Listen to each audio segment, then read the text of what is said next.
Hello दोस्तों, कैसे हैं आप सभी। तो इस लेक्चर में हम लोग बात करेंगे प्रॉब्लम्स के ऊपर, जो कि कंडीशनल प्रोबेबिलिटीज के ऊपर प्रॉब्लम्स है, जो पूरा का पूरा जी मेंस एंड जी एडवांस के पैटर्न्स पे है। तो इससे पहले तक लेक्चर्स में हमने कुछ बेसिक प्रॉब्लम्स डिस्कस किए। उससे प्रीवियस लेक्चर्स में हमने कंडीशनल प्रोबेबिलिटीज के ऊपर बात किया। तो कंडीशनल प्रोबेबिलिटीज बेसिकली क्या होता है कि shrinking of your sample space. आप अपने सैंपल स्पेस को क्या कर रहे हो, श्रिंक कर रहे हो। या फिर आप ये देख रहे हो कि अगर हमारे पास कोई एक्स्ट्रा इंफॉर्मेशन है तो हमें कोई एडवांटेज मिल रहा है या नहीं मिल रहा है, ये हम जानना चाहते हैं। उसके लिए हमने कंडीशनल प्रोबेबिलिटीज लेकर आया। तो इसमें बेसिकली क्या होगा कि एक इंफॉर्मेशन आपके पास दिया होगा ऑलरेडी, कि फॉर एग्जांपल हमने बोला कि event B already occurred,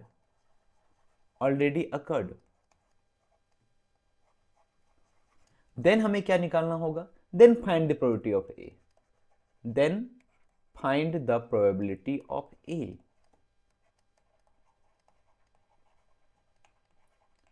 T of A, ये हमें इंफॉर्मेशन दिया हुआ है, ये इंफॉर्मेशन हमें दिया हुआ है। या फिर हम बोले कि this is our new sample space, तो हमने क्या देखा, सिंस हमें ए की प्रोबेबिलिटी निकालनी है, ऑलरेडी बी इवेंट अकर्ड हो चुका है, तो हम ये बोलेंगे this is conditional probability of A when B occurred, and this is nothing but equal to PA intersection B upon PB। और अगर हमारे पास फाइनाइट सैंपल स्पेस है तो NA intersection B upon NB। ठीक है, ये चीजें हमने अभी तक पढ़ी। अब चलिए एक एक करके प्रॉब्लम्स लेते हैं। तो हमारे पास फर्स्ट प्रॉब्लम है कि if A and B are two events such that PA equal to 0.7, PB equal to 0.4 and PA intersection B dash equal to 0.5, where B dash denotes the complement of B, then find B by A union B dash। Means हमें conditional probabilities की यहाँ पे formula लगाना है। तो चलो ठीक है, हमारे पास क्या क्या इंफॉर्मेशन दिया हुआ है। हमें दिया हुआ कि PA equal to 0.7 and PB हमारे पास दिया हुआ that is 0.4 and PA intersection B dash it is given that is 0.5। ठीक है, कुछ चीजें फाइंड करने से पहले हमें देखना पड़ेगा कि यहाँ पे एक्चुअली इस पार्टिकुलर कंडीशनल प्रोबेबिलिटीज में हमें नीड किसकी है। ठीक है, तो चलिए देखते हैं। तो हमारे पास है PB अपॉन, ये हमें फाइंड करना है A यूनियन B डैश, ये हमें फाइंड करना है। तो बताओ ये किसके इक्वल हो जाएगा, this is nothing but intersection of this two, PB intersection A union B dash upon PA union B dash. ठीक है, ये इसके इक्वल हो जाएगा।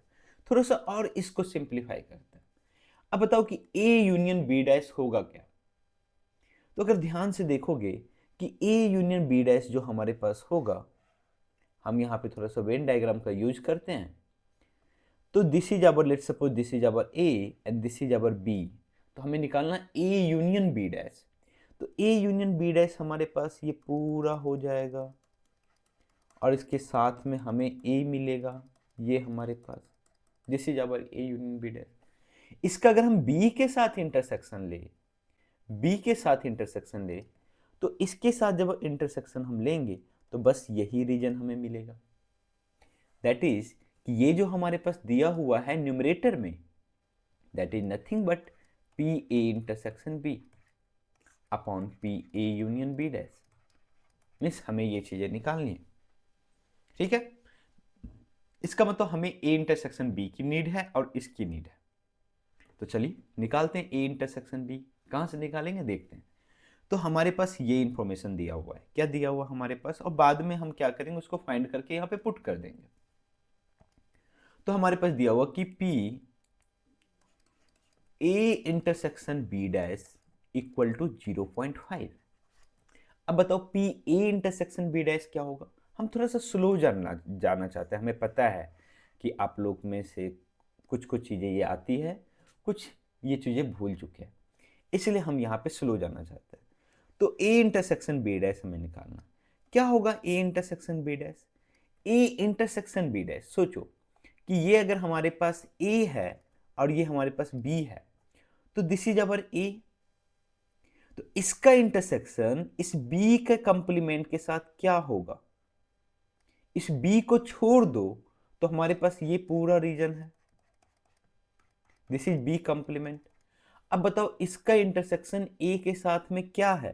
तो बस ये रीजन हमारे पास कॉमन है दोनों के बीच में, ए और बी डैश के बीच में। That means this is nothing but P A minus P A intersection B equal to 0.5। ठीक है, अब बताओ हमें क्या चाहिए? P A intersection B. हमें पी ए पता है, पी ए कितना है? 0.7। तो 0.7 minus P A intersection B equal to 0.5 intersection B. तो यहां से हमारे पास पी ए इंटरसेक्शन बी जो आ गया दैट इज 0.2। अब हमें क्या निकालना है? A union B dash. तो क्या हमने ए यूनियन बी डैश निकाला था? Yes, this is our A union B dash. ठीक है, तो ए यूनियन बी डैश हमारे पास क्या हो जाएगा? ध्यान से देखो, एक्चुअली हम फिर से बनाते हैं डायग्राम। ठीक है, तो A union B dash, this is our sample space and this is our A and this is our B. तो हमें चाहिए ए यूनियन बी डैश। तो ए यूनियन बी डैश अगर हम ध्यान से देखेंगे तो this is our A this union है तो आएगा ही बी डैश। अब बी डैश हमारे पास क्या है? तो बी को छोड़ के ये सारा region, this is the region. अगर इसको देखो तो हमारे पास क्या है? तो हम ये देख रहे हैं कि दिस रीजन जो हमारे पास कलर्ड रीजन है या शेडेड रीजन है, this is nothing but 1 minus probability of only B, only B,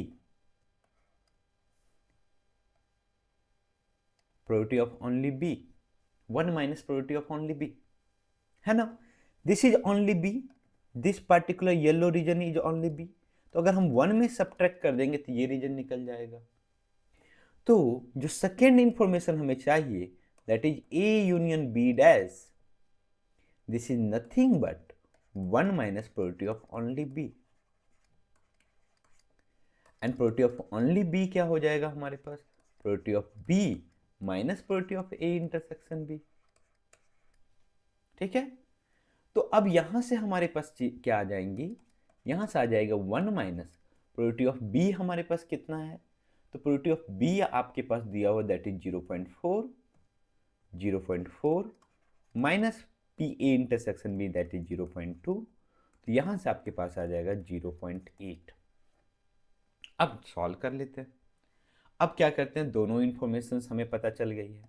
तो P A intersection B is nothing but 0.2 and this is nothing but 0.8। तो यहां से हमारे पास आ जाएगा 1/4। ठीक है, तो हमारा कौन सा ऑप्शन सही हो जाएगा? Option number C. ठीक है, अब बढ़े अगले प्रॉब्लम्स पे। ओके, तो चलिए आपकी आज्ञानुसार हम अगले प्रॉब्लम्स की ओर बढ़ते हैं। ठीक है, दिस इज प्रॉब्लम नंबर 2। हमारे पास दिया हुआ है कि if A and B are two events such that P A intersection B. हमारी हमेशा यही एडवाइस रहेगी जब भी हम किसी टॉपिक्स पे थर्ड प्रॉब्लम सेगमेंट में आते हैं, तो हमेशा एडवाइस रहेगी कि आप उस प्रॉब्लम्स को पहले ट्राई करो। ठीक है, देन लेक्चर देखो। तो हमारे पास P A intersection B equal to 0.1 है।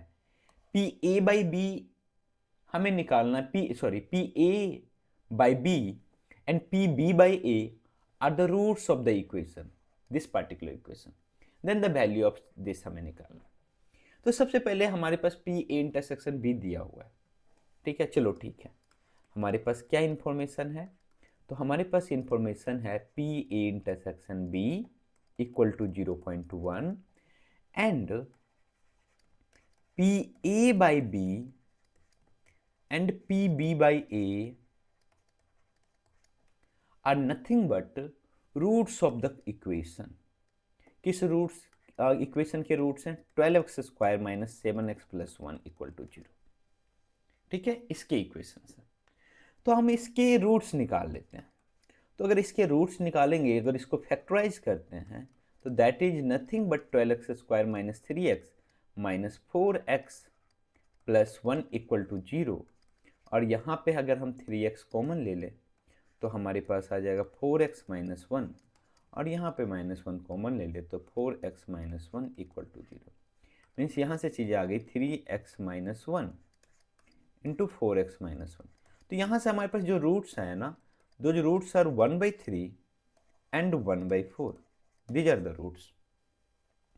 इसका मतलब किसी एक को 1/3 एज्यूम कर लो, किसी एक को 1/4 एज्यूम कर लो, कोई फर्क नहीं पड़ता है, क्योंकि आगे जो चीजें डील होगी ना उसी के अकॉर्डिंग डील होगी। तो यहां से हमारे पास पता चल गया कि PA/B is nothing but 1/3 and PB/A is nothing but 1/4। ये हमारे पास पता चल गया। अब हमारे पास बताओ कि अगर PA/B इक्वल टू हमारे पास 1/3 है। अब आगे बढ़ने से पहले देखो कि हमें जो वैल्यूज निकालनी है उसमें हमें क्या चाहिए। हमें चाहिए भैया कि PA यूनियन, अच्छा लिख लेते हैं नीचे से, क्योंकि ना मेरी राइटिंग हैबिट्स थोड़ी सी खराब है। ठीक है, मैं जहाँ तहाँ लिख देता हूँ, तो उसको हमें सुधारना है। तो हमें निकालना PA यूनियन B। क्या है हमारे पास A dash union B dash upon P हमारे पास दिया हुआ है A dash intersection B dash, ये निकालना। ध्यान रहे ये हमें दोनों फ्रैक्शन में दिया हुआ है, तो कोई हमारे पास कंडीशनल प्रॉपर्टीज यहाँ पे नहीं है। तो यहाँ पे ध्यान से देखिए कि A यूनियन B डैश हमारे पास क्या हो जाएगा, P A intersection B whole का कॉम्प्लीमेंट, क्योंकि हमारे पास क्या होता है A इंटरसेक्शन B होल का जो कॉम्प्लीमेंट होता है this is equal to A dash union B dash.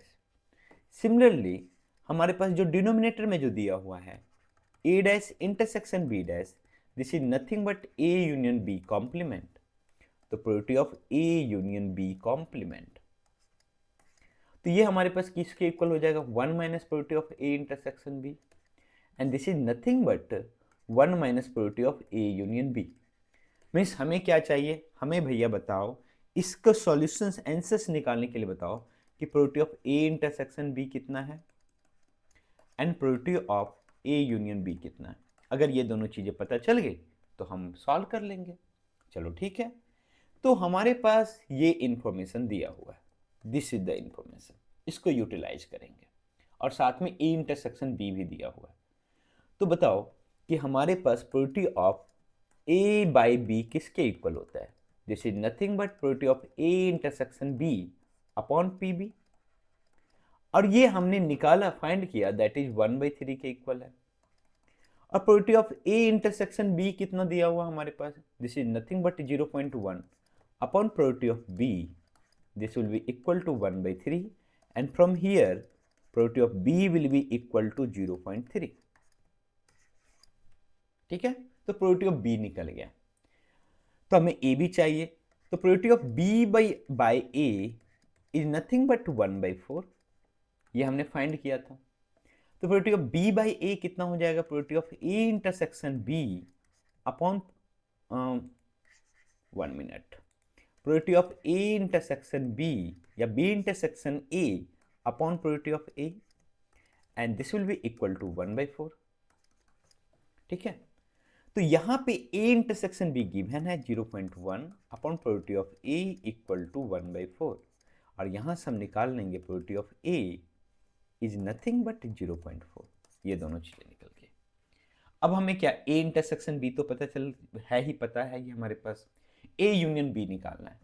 तो हमारे पास product of A union B हमारे पास क्या होगा, एडिशन थ्योरम लगा दो, तो product of A plus product of B minus product of A intersection B, and this will be equal to 0.3 plus 0.4 minus 0.1, और यहाँ से हमारे पास आ जाएंगे 0.6।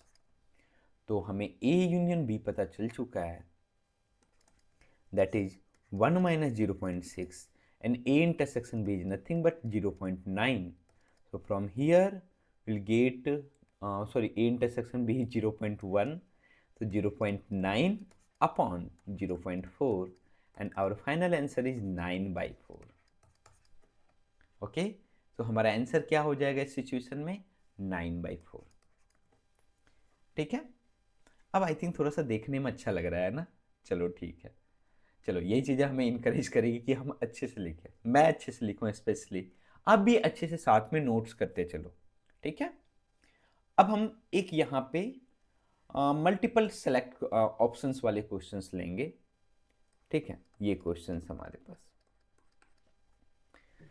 सो ये this question is based on JEE advance patterns. तो चलिए ठीक है, जेई एडवांस हो या जेई मेंस हो, हमारा मेन थिंकिंग क्या होना चाहिए कि whether we are able to solve problems और नॉट।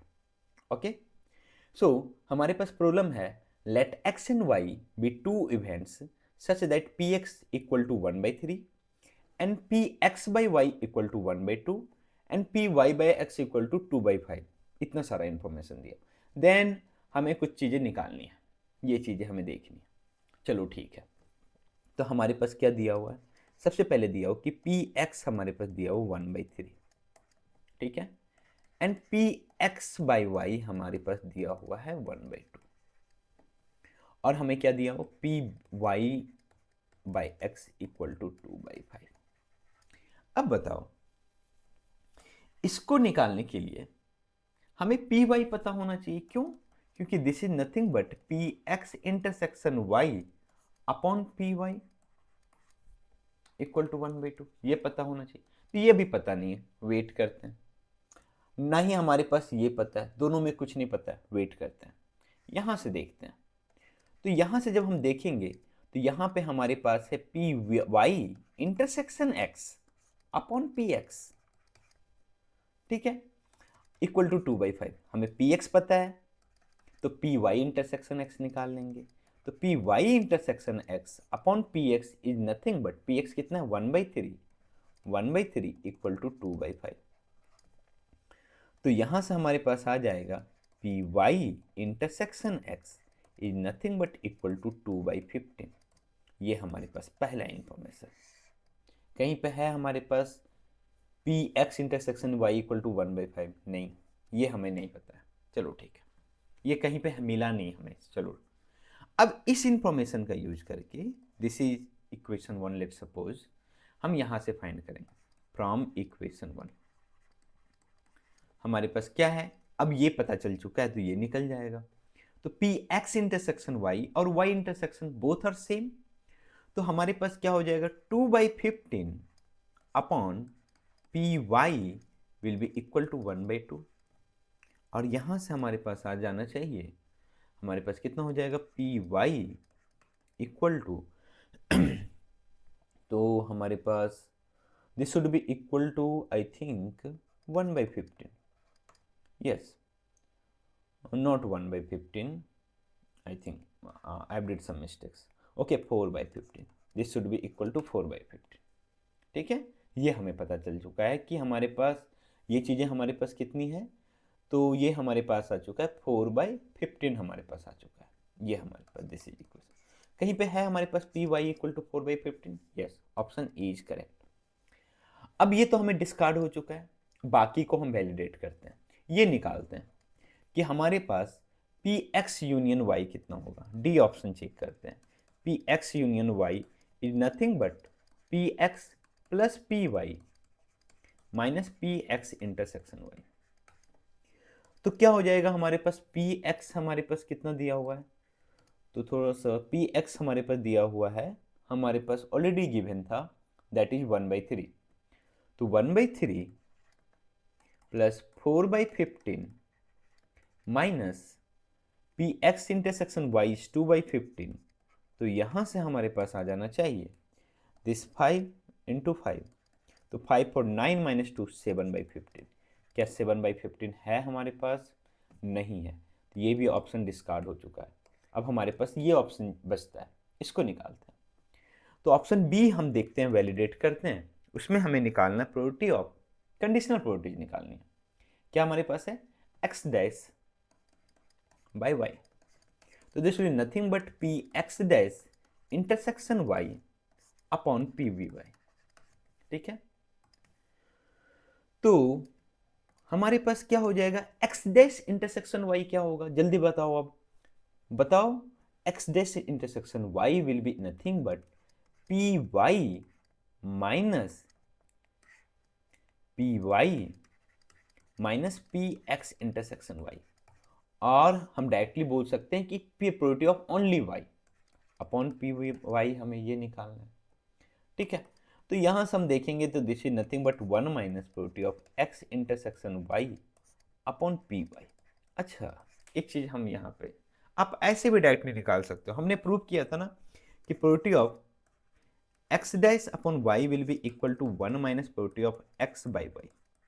ठीक है, वही चीजें यहाँ पे आई हैं।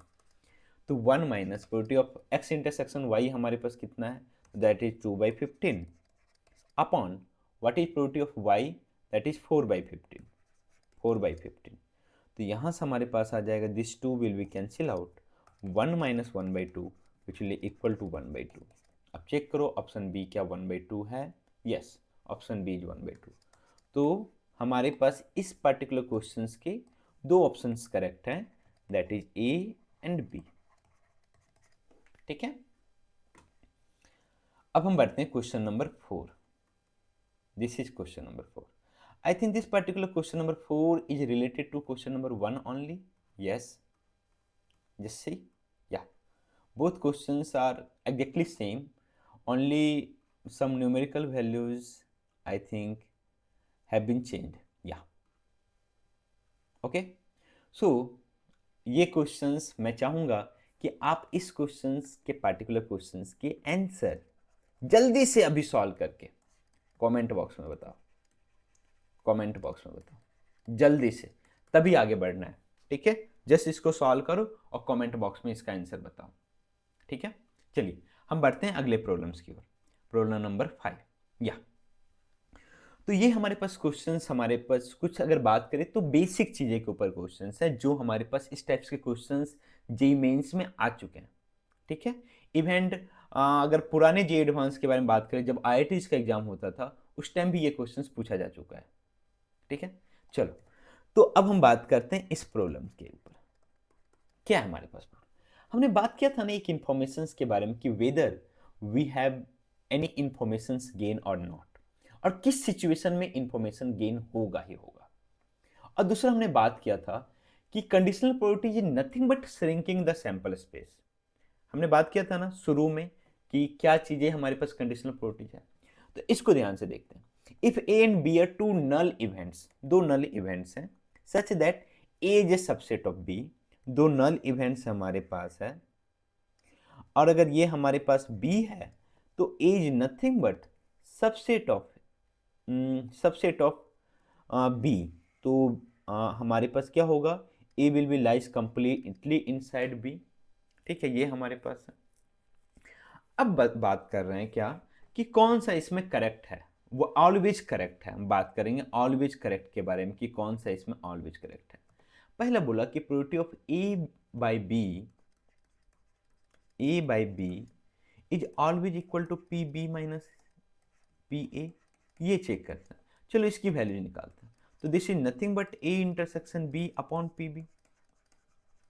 ठीक है, अब बताओ कि पी ए इंटरसेक्शन बी क्या होगा, जब ए हमें दिया होगा कि ए सबसेट है हमारे पास बी का, देन ए इंटरसेक्शन बी, इस दोनों में क्या कॉमन होगा, only A. Yes, then P A by P B इसके इक्वल होगा। तो इसका तो सवाल ही नहीं उठता है कि ये हमारे पास P B minus P A हो, ऐसा कोई जरूरी नहीं है। ठीक है, ये चीजें हमारे पास, तो ये ऑप्शन ए डिस्कार्ड हो जाता है। नेक्स्ट हम बात करते हैं इसके बारे में, और हम देख रहे हैं कि probability of A by B not equal to 1।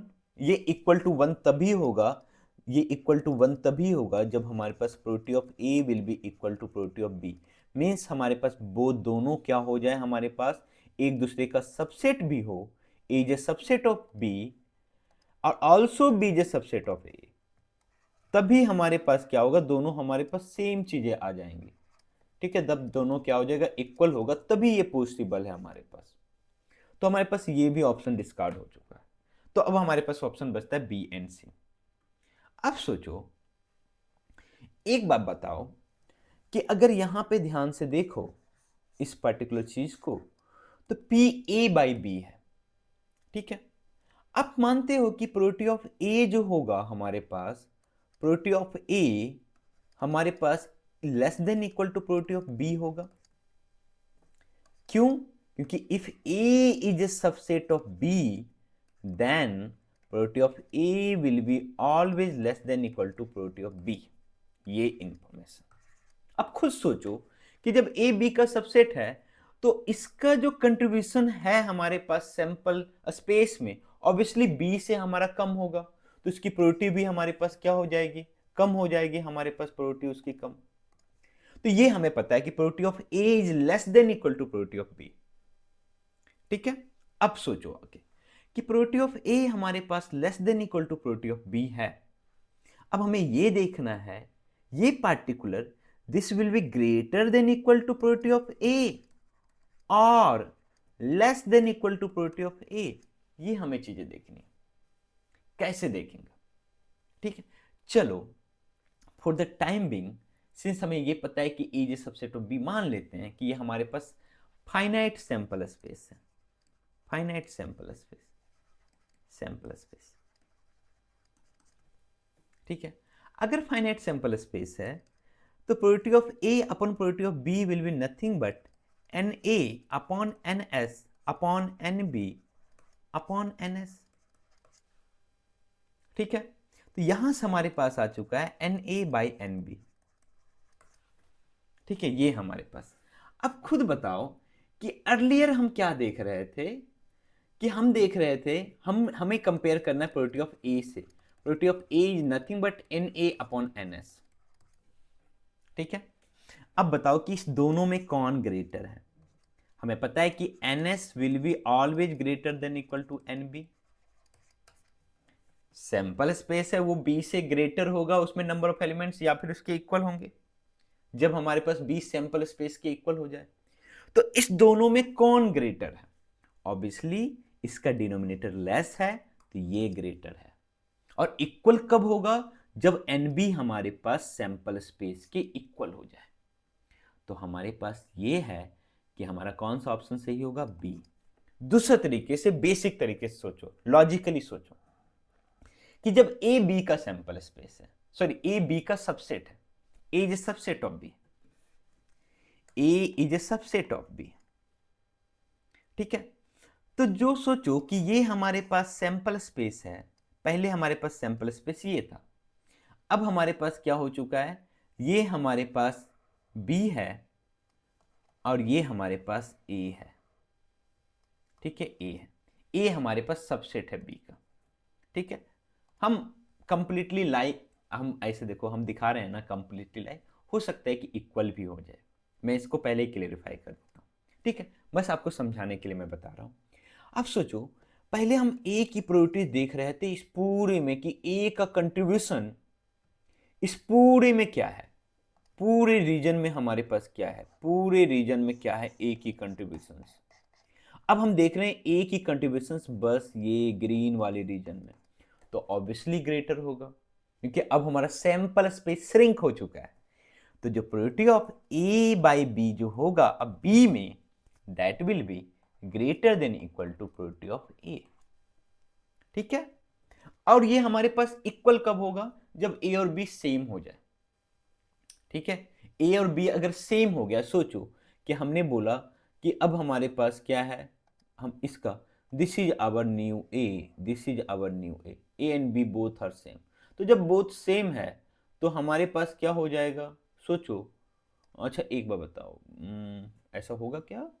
नहीं, हमारे पास सॉरी, ये इक्वल तभी होगा probability of A by B, this will be equal to probability of A only when हमारे पास क्या हो, बी ही सैंपल स्पेस हो। सोचो कि अगर बी ही सैंपल स्पेस हो तो अर्लियर भी हम ए की प्रोबेबिलिटी सैंपल स्पेस में ही देख रहे थे, अब भी सैंपल स्पेस में ही देख रहे थे, तो ये इक्वलिटी तभी होल्ड्स करेगा जब हमारे पास B will be equal to sample space. ठीक है, इसलिए हमने वो एक्स्ट्रा गेन की इंफॉर्मेशन हम बता रहे थे। तो अगर ए बी का सैंपल स्पेस है, देन अगर बी के बारे में पता है कि बी अकर्ड हुआ है, देन हमें क्या मिलेगा, गेन मिलेगा। क्या मिलेगा, गेन मिलेगा। ठीक है, ऑब्वियसली ए से ज्यादा होगा। तो ये हमारे पास क्वेश्चन नंबर 5 था। अब हम बात करते हैं क्वेश्चन नंबर 6 के ऊपर। ठीक है, आराम से समझेंगे। ठीक है, हड़बड़ी नहीं है, आराम से चलेंगे। तो 3 events A, B and C have probabilities. These are the probabilities respectively. Given that P A intersection C equal to something and find the values of C by B and A dash intersection C dash. तो ये questions basically manipulations का questions, हमें manipulate करना और चीज़ें find करनी है। तो हमारे पास प्रोबेबिलिटी ऑफ ए दिया हुआ है, that is given how much, 2/5, and probability of B दिया हुआ है, that is 1/3, and probability of C दिया हुआ दैट इज 1/2। हमें ये भी दिया हो कि A intersection C equal to 1/5, probability of B intersection C equal to 1/4, and हमें क्या निकालना, फाइंड सी बाई बी। तो हम देखते हैं कि सी बाई बी के लिए हमें क्या इंफॉर्मेशन चाहिए। सी बाई बी, तो this is nothing but probability of C intersection B upon P B. हमें दोनों चीजें पता है, ये यहां पे है और ये यहां पे, पुट कर दो, निकाल लो। तो 1/4 अपॉन 1/3, तो दिस इज नथिंग बट 3/4। ठीक है, ये हमारे पास क्या देख रहे हो कि अब हमारे पास प्रोबेबिलिटी ऑफ सी जो बी में है वो 3/4 है, और अर्लियर हमारे पास 1/2 था। क्या हमें गेन हुआ ना, yes, information gain, information gain. ये सारी चीज़ें ना आप आगे जाके अगर आप ML मशीन लर्निंग या आर्टिफिशियल इंटेलिजेंस में इंटरेस्ट रखते हो, तो उस टाइम आपको चीज़ें समझ में आएगी कि कैसे हमें इंफॉर्मेशन गेन हो रहा है, कैसे हमें इंफॉर्मेशन लॉस हो रहा है। ठीक है, या फिर वो इंफॉर्मेशन जो एक्स्ट्रा जो हमें हिंट मिल रहा है वो हमारे काम का है या नहीं, हमें उसकी तरफ बढ़ना चाहिए या नहीं बढ़ना चाहिए। ठीक है, सेकेंड इसमें हमारे पास है P A dash intersection C dash.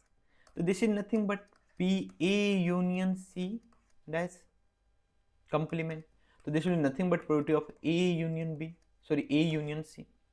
अब ए यूनियन सी निकाल लो, तो क्या हो जाएगा, ए यूनियन सी हमारे पास, A union C will be equal to probability of A plus probability of C minus probability of A intersection C. What is probability of A, तो probability of A हमारे पास है 2/5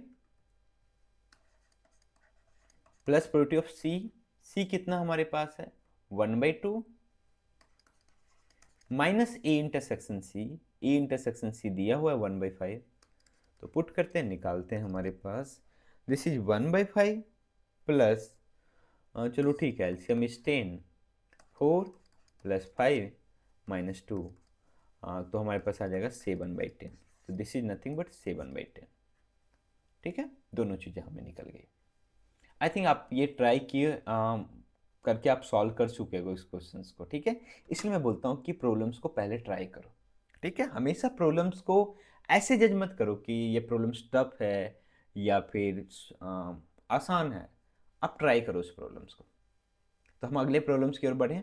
यस, तो हमारे पास next problem है, ये problems हमारे पास है। ठीक है, तो इस प्रॉब्लम्स को ध्यान से समझते हैं। ये जानबूझ के हमने नेक्स्ट 2 प्रॉब्लम्स कुछ ऐसे लिए हैं। अभी तक जब भी हम ले रहे थे ना कंडीशनल प्रोबेबिलिटीज, तो वहाँ पे 2 ही इवेंट्स हो रहा था हमारे पास, ए और बी। हम चाहते थे कि 3 इवेंट्स पे आप पे कुछ दिखाए, तो या फिर 3 कुछ ऐसे कंजिक्यूटिव वर्क्स हों, उसके ऊपर कुछ प्रॉब्लम्स हो। तो हमारे पास है, bag contains 5 red marbles and 3 black marbles. 3 marbles are drawn one by one without replacement. आप अगर हमारे पुराने लेक्चर्स देखे होंगे तो इस पे हमने एक लेक्चर, स्पेसिफिक लेक्चर्स लिया था जिसमें हमने इसको डिस्कस किया था। What is the probability that at least one of the 3 marbles drawn be black?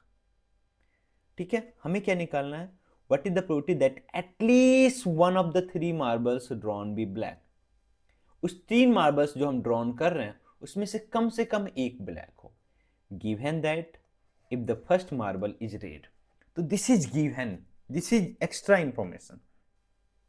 ठीक है, तो हम क्या करते हैं, हम सिंपली हम चीजों को पी ए बाई बी के टर्म्स में डिनोट करते हैं। तो हमें क्या दिया हुआ है कि फर्स्ट मार्बल इज रेड। ठीक है, तो उसके लिए हमें क्या चाहिए, सिंस ये आई थिंक न्यूमेरिकल प्रॉब्लम्स है हमारे पास और फाइनाइट सैंपल स्पेस है हमारे पास, तो हम यहाँ पे निकालेंगे। चलो ठीक है कि बी के फेवर्स में हमारे पास क्या है, और व्हाट इज बी हियर, यहाँ पे हमारे पास क्या है, this is nothing but first marble is red, first marble is red, marble is red, red.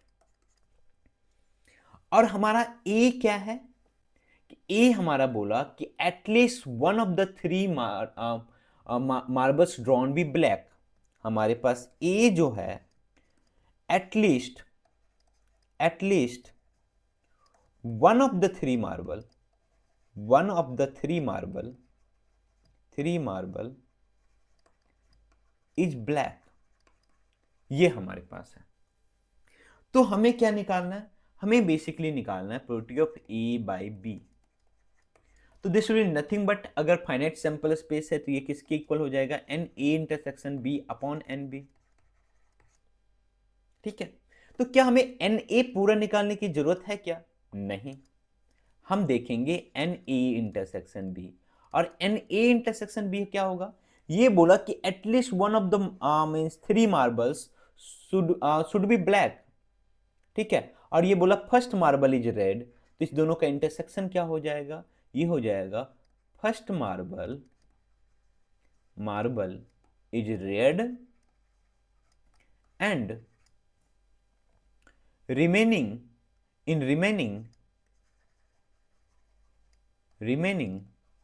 at least one is black, at least one is black, यही हमारा इंटरसेक्शन हो जाएगा इस दोनों का। ये चीजें आप शुरू में करना स्टार्ट करो। हमने क्या किया, एनालाइज किया अपने प्रॉब्लम्स को। हमने क्या किया, सबसे पहले बोला कि क्या हमें एक्स्ट्रा इंफॉर्मेशन दिया हो, this is information, this is information जो कि हमारे पास नीचे आएगा। क्या बोला, फर्स्ट मार्बल इज रेड, उसमें अब क्या देखना है कि at least one of the three marbles is black. अब सोचो कि फर्स्ट मार्बल ऑलरेडी रेड हो चुका है, ठीक है, उसमें हमें देखना है कि अब हमें क्या बोला कि ऐसे क्वेश्चंस बोला कि at least one of the three marbles is black, but already first marble red है, तो रिमेनिंग में हमें ब्लैक देखना है। तो ये हमारे पास एन ए इंटरसेक्शन बी हो जाएगा। इससे क्या होगा ना, आप इससे बच जाओगे, इसको निकालने की जरूरत नहीं पड़ेगी। ठीक है, अब सोचो यहां पे बोला 1 by 1 without replacement. Without replacement कहने का मतलब क्या हुआ, उसमें से 1 निकाला, उसको फिर हमने रखा नहीं। ठीक है, नहीं रखा, ध्यान देना हमारे पास इस बात को, हमारे पास ठीक है कि उसको हमने रखा नहीं। क्या हमें सैंपल स्पेस निकालने की जरूरत है, कोई जरूरत नहीं है हमें सैंपल स्पेस निकालने की यहां पे। तो क्या हमारे पास है, ये हमारे पास है फर्स्ट मार्बल इज रेड। हम कितने मार्बल्स निकाल रहे हैं, फर्स्ट मार्बल रेड है, इसका मतलब रिमेनिंग मार्बल्स कुछ भी हो सकता है। तो 1 by 1 सबसे पहले हम निकालना चाहते हैं कि फर्स्ट मार्बल रेड हो। हमारे पास कितने रेड है, 5। तो हमारे पास first marble this is M1, हम कलर थोड़ा चेंज कर लेते हैं, M1, दिस इज M1, ये रेड होना चाहिए। तो कितने तरीके से हो सकता है, 5। ठीक है, ये हमारे पास। नेक्स्ट हमारे पास क्या, अब कोई कंडीशंस नहीं है हमारे पास, M2 और M3 के ऊपर कोई कंडीशंस नहीं, क्योंकि हमें बस फर्स्ट मार्बल रेड चाहिए। तो रिमेनिंग जो मार्बल्स है वो कुछ भी हो सकता है। अब बताओ, हमने मार्बल निकाला, क्या उसको रखा, नहीं, विदाउट रिप्लेसमेंट। तो अब कितने मार्बल्स बचे, टोटल मार्बल्स हमारे पास यहाँ 8 है, तो 7 बचे। तो नेक्स्ट वी हैव 7 ऑप्शंस, और उसके बाद हमारे पास 6 ऑप्शन, क्योंकि 7 में से 1 हमने निकाला, उसमें कितने बच गए, 6 बच गए। तो ये हमारे पास NB है। अब ये हमें निकालना है कि NA intersection B, first marble is red and remaining marbles at least 1 is black. तो हमारे पास क्या होगा कि फर्स्ट मार्बल हमें रेड चाहिए, फर्स्ट मार्बल हमारा रेड चाहिए, this is first marble red. Remaining में एटलीस्ट 1 इज ब्लैक, कोई एक ब्लैक हो। तो हम क्या कर सकते हैं कि कोई एक ब्लैक हो, तो हमने बोला कि चलो ठीक है, कोई एक ब्लैक चाहिए ना, तो हम बोलते हैं कि सबसे पहले फर्स्ट ये ब्लैक होगा, सेकेंड वाला ब्लैक होगा, दिस इज ब्लैक, और ये हमारे पास क्या होगा, ये हमारे पास रेड आएगा। ठीक है, ये हमारे पास। फिर हमारे पास और क्या हो सकता है, हमारे पास हो सकता है कि R1 ये हमारे पास क्या हो जाए कि हमारे पास सेकेंड हमारे पास रेड हो जाए और थर्ड हमारे पास ब्लैक आए, एटलीस्ट वन ब्लैक यहां पे भी है। और नेक्स्ट हमारे पास क्या है कि फर्स्ट तो रेड रहेगा ही, बाकी जो हमारे पास है वो दोनों ब्लैक हो जाए, ये चीजें हमारे पास है।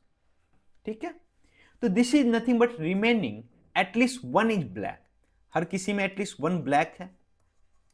ठीक है, अब बताओ, ये सारे सीक्वेंस में है, ऑर्डर्ड में है। हमेशा याद रखना, जब भी आप निकाल रहे हो with replacement, sorry without replacement या फिर वन बाय वन आप निकाल रहे हो, वन बाय वन, सिंपली याद रखो कि आप अगर वन बाय वन निकाल रहे हो, one by one, then order matter करेगा, ऑर्डर विल बी मैटर। और अगर आप एक बार निकाल रहे हो तो वहां पे ऑर्डर मैटर करने की कोई जरूरत नहीं है। ठीक है, तो हमारे पास R1 B2 R3, तो सबसे पहला रेड चाहिए, तो हमारे पास रेड हमारे पास कितना है 5। सेकेंड हमें क्या चाहिए, ब्लैक चाहिए, तो ब्लैक हमारे पास कितना है 3। थर्ड हमें रेड चाहिए, तो ऑब्वियसली ये निकाल के हम बाहर रख चुके हैं, तो R3 हमारे पास क्या हो जाएगा 4। देख रहे हो, परमुटेशंस वाली चीजें हैं। नेक्स्ट हमारे पास R1 R2 B3, फर्स्ट भी रेड चाहिए, सेकेंड भी रेड चाहिए, एंड थर्ड हमारे पास क्या चाहिए, हमारे पास चाहिए ब्लैक, तो हमारे पास कितना ब्लैक है 3 ब्लैक है। नेक्स्ट प्लस हमारे पास फर्स्ट रेड चाहिए 5 इंटू सेकेंड ब्लैक चाहिए ब्लैक 3, और नेक्स्ट भी ब्लैक चाहिए तो 2, क्योंकि एक ब्लैक निकाल के हम बाहर रख चुके होंगे। तो सिंस ये तीनों में हमें क्या दिख रहा है, चलो ठीक है, यहां से हमारे पास कितना आ जाएगा, 5 4 जा 20, 23 जा 60, 60 120, और प्लस 30, यहां से 150 आ जाएगा। अब इसको क्या करते हैं, हम पुट करते हैं अपने फॉर्मूलाज में यहाँ पे, तो this is nothing but N A intersection B is nothing but 150 upon, और ये हमारे पास कितना है, 7 5 जा 35, और 35 इंटू 6 210, तो ये 0 0 कैंसिल, और ये 3 से 5 टाइम्स में, और ये 7 टाइम्स में, तो 5/7, 5/7 इज करेक्ट आंसर। ठीक है, अगर हम इस क्वेश्चन को दूसरे तरीके से सोचे ना, तो हमें मे बी इतना वर्कआउट नहीं करना पड़े। हमें बोला कि चलो ठीक है, what is A intersection B. ठीक है, तो ए इंटरसेक्शन बी बोला कि first is red and remaining at least one is black. हमें क्या चाहिए, हमें चाहिए probability of A by B, ये चाहिए हमें, जहां पे ए क्या हमारे पास है, A is nothing but at least one of the 3 marble is black, at least one of the 3 marble is black. अगर हम ए कंप्लीमेंट देखें तो ए कंप्लीमेंट क्या होगा, अब बात करें ए कंप्लीमेंट की, बोला कि at least one of the 3 marbles is black, at least one, उसका कंप्लीमेंट क्या होगा। सोचो कि हमारे पास जितने भी आउटकम्स आएंगे, अगर हम बात करते हैं सैंपल स्पेस में बात करते हैं, ठीक है, जब हम निकाल रहे होते बॉल को एक एक करके, तो हमारे पास क्या होता, हमारे पास होता या तो हमारे पास कोई भी हमारे पास उसमें हमारे पास ब्लैक नहीं है, या फिर एग्जैक्टली वन ब्लैक होता है, एग्जैक्टली टू ब्लैक होता है, तीनों ब्लैक होता है। तो हमारा ए क्या है, एटलीस्ट वन इज ब्लैक, उसका कंप्लीमेंट क्या होगा हमारा, no one is black, that means all should be red, all red, all red. अब बताओ इसका बी के साथ कंप्लीमेंट क्या होगा, तो हमें कंप्लीमेंट इसका जब देखेंगे प्रोबेबिलिटी ऑफ ए डैश, या फिर हम बात करेंगे यहां पे सिंस ये फाइनाइट सैंपल स्पेस है, तो n A dash intersection B upon N B, और n A dash intersection B कहने का मतलब क्या हो गया। अब सोचो कि हमारे पास ए डैश बोला ऑल रेड, बी बोला फर्स्ट रेड और ये बोला सारे रेड, तो दोनों का इंटरसेक्शन क्या हो जाएगा हमारे पास? All red. तो जितने सारे रेड हम कितने तरीके से ले सकते हैं? सारे रेड मीन्स फर्स्ट भी रेड, सेकेंड भी रेड, थर्ड भी रेड, अपॉन एनबी हमारे पास कितना था? 5 into 4 into 7, sorry 5 into 7 into 6, only first is red. तो यहां से कितना आ जाएगा? 3 से 2 टाइम्स में, 2 से 2, दिस इज 2/7। और हमें क्या चाहिए? हमें चाहिए probability of A by B, and this is nothing but 1 minus probability of A dash या ए कंप्लीमेंट बाई बी। तो यहां से हमारे पास आ जाएगा 1 minus 2/7 which is equal to 5/7। Same answer, but यहां पे थोड़ा सा अगर हम सोचेंगे तो हम इसको इस तरीके से अच्छे से सॉल्व कर सकते हैं, क्विकली सॉल्व कर सकते हैं, तुरंत सॉल्व कर सकते हैं। बट ये चीजें तुरंत नहीं आएगी, प्रैक्टिस कर नहीं पाएगी, सोच नहीं पाएगी। तो हर प्रॉब्लम्स को डिफरेंट डिफरेंट डायमेंशन से सोचो, ठीक है? अभी आपका फेज है लर्निंग का, ठीक है? जब एग्जाम्स के टाइम आएंगे ना, तब वो सारी चीजें काम आएंगी आपके पास। वो जो कॉन्फिडेंस बूस्टअप होगा ना, आप मान लो भाई कि आपने प्रॉब्लम्स करके छोड़ दिया, भूल गए, लेकिन जब आप रिवीजन करोगे ना, जब आप प्रॉब्लम्स को प्रैक्टिस करोगे ना, तो ये सारी चीजें रिकैप हो जाएंगी। ओके, ये माइंड की पावर है। चलो, तो अब हम बढ़ते हैं अपने आखिरी प्रॉब्लम्स की ओर, ठीक है? इस प्रॉब्लम्स की। और एक चीज और मैं यहां पे बात करना चाह रहा था। अब बोले सर, जब हमें पता है कि ओनली फर्स्ट इज रेड हमारे पास है, लेकिन ध्यान देना हमें यहाँ पे तीनों के बारे में सोचना पड़ेगा। Only okay, first is red, तो remaining can be any colour, either red और ब्लैक, क्योंकि हम कितने मार्बल्स निकाल रहे हैं? 3 मार्बल्स निकाल रहे हैं, इसलिए यहां पे हमने ऐसा किया, ठीक है? ओके, अब हम बढ़ते हैं अपनी आखिरी प्रॉब्लम्स की ओर। Assume that in a family, each child is equally likely to be a boy or a girl. A family with 3 children is chosen at random.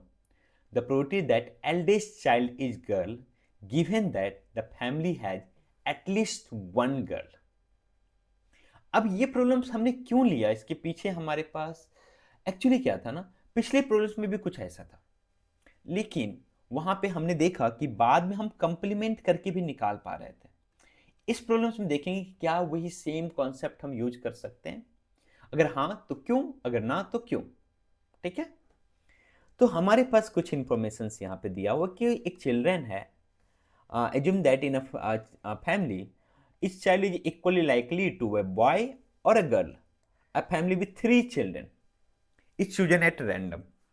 The probability that eldest child is a girl, given that the family has at least one girl.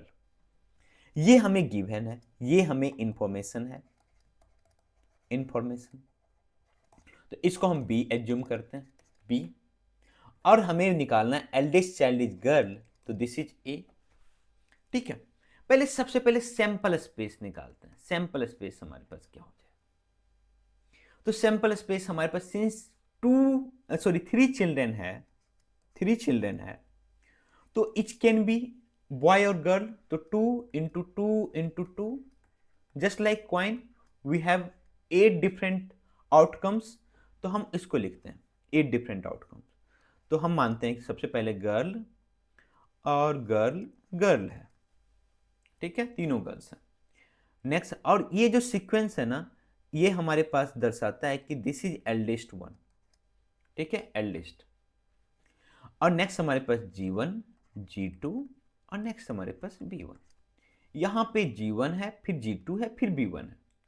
तो अगर मान लो कि boys second number पे हो, तो वो हमारे पास क्या हो जाएगा? G1, B1, G2। ये हमेशा ध्यान में देना, ये सीक्वेंस में, एंड और ये हमारे पास एक तरह से डिक्रीजिंग ऑर्डर में है, एज के अकॉर्डिंग। नेक्स्ट हमारे पास हो सकता है B1, G1, G2, ठीक है? नेक्स्ट इसके बाद हमारे पास हो सकता है दैट इज कि चलो ठीक है, हमने लिया, चलो 2 गर्ल्स हो गया, अब 2 बॉयज ले लेते हैं, G1, B1, B2। और नेक्स्ट हमारे पास हो जाएगा B1, G1, B2। नेक्स्ट हमारे पास हो जाएगा कि B1, B2 G1 और नेक्स्ट इसके बाद in the last we have that is all are boys. क्या हमने क्या बोला कि B हमारे पास क्या है, B हमारे पास है कि एटलीस्ट वन गर्ल, कम से कम एक गर्ल हो, तो कम से कम एक गर्ल हो, दैट मीन्स एक ही एक्सेप्शन बचता है ये हमारे पास, तो हम डायरेक्ट NB से डिनोट करते हैं। तो NB हमारे पास कितना है, NB इज नथिंग बट हमारे पास कितना है, टोटल हमारे पास 7 है, NB 7। NB क्या बोला, at least one girl, at least one girl.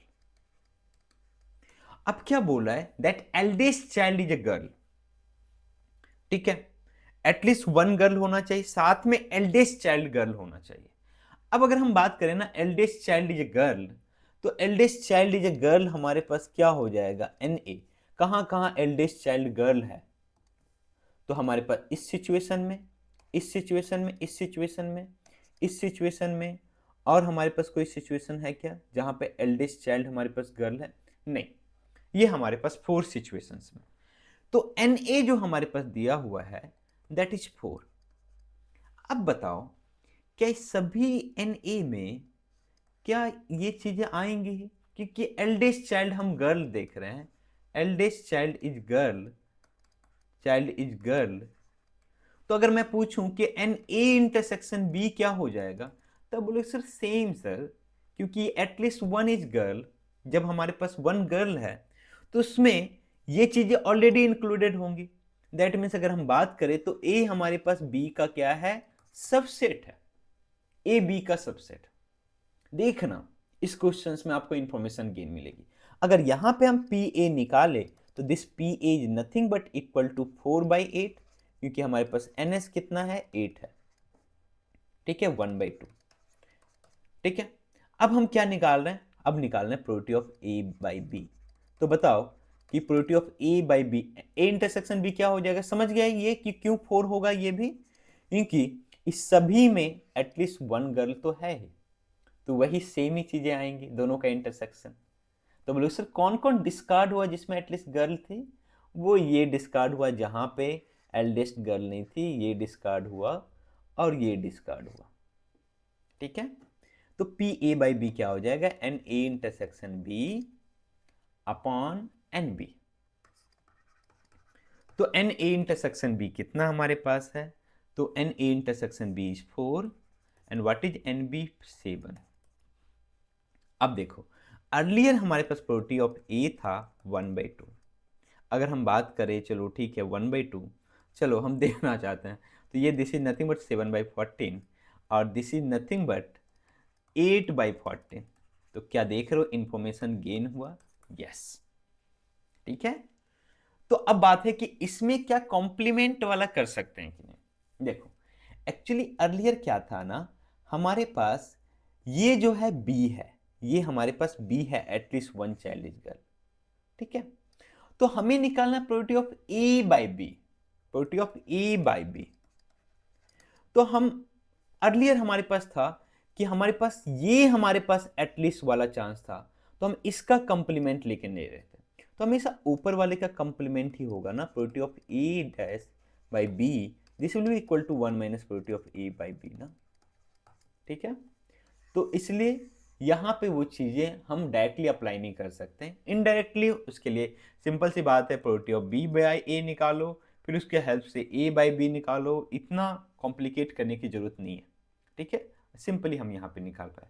तो what is our answer, answer is 4/7, option D. तो इस लेक्चर से हमने आज फाइनली कंडीशनल प्रोबेबिलिटीज को हमने कंप्लीट किया, और ये कंडीशनल प्रोबेबिलिटीज पे जितने भी डिफरेंट डिफरेंट टाइप्स के क्वेश्चंस हो सकते थे वो हमने लिया, और ये क्वेश्चंस का आई थिंक आपने आंसर अभी तक कमेंट बॉक्स में पुट कर दिया होगा। नेक्स्ट लेक्चर से हम लोग स्टार्ट करेंगे, that is multiplication theorems on probability, ठीक है। तो इसी तरीके से आप हमारे चैनल्स को सब्सक्राइब कर सकते हो और अपने यार दोस्तों में जरूर शेयर करना, साथ में इस लेक्चर्स के कमेंट बॉक्स में आपको पिन किया हुआ अपडेटेड असाइनमेंट मिल जाएगा, तो उसे आप जरूर सॉल्व कीजिए, ओके। तो तब तक के लिए बाय, बेस्ट ऑफ लक।